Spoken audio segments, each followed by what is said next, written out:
Praise the lord, హల్లెలూయా. యెషయా గ్రంథము 6వ అధ్యాయంలో ఒక మాట రాయబడి ఉంది, గమనించారా?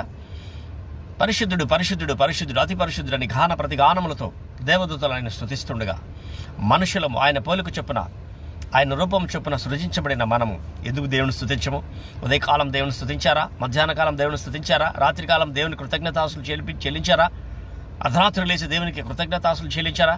ఇప్పటివరకు చెల్లించలేదా?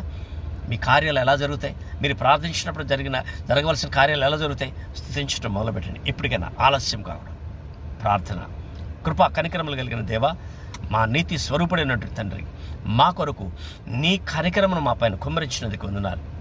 కుమారుడికి లోకానికి దిగి వచ్చి మమ్మల్ని అందరూ జ్ఞాపకం చేసుకుని ఎత్తిపట్టుకుని నీ రక్తాన్ని మా పైన ప్రోక్షించి కడిగి పరిశుద్ధపరిచి నీకు ఇష్టమైన పాత్రలుగా మమ్మల్ని ఎత్తిపట్టుకున్నందుకు నీకు కృతజ్ఞత ఆస్తుతులు. ప్రభువా, నీరాక్కడ సమీపించేలోపు మేము సిద్ధపడడానికి సహాయం చేయి. బుద్ధియు జ్ఞానమును కనికరం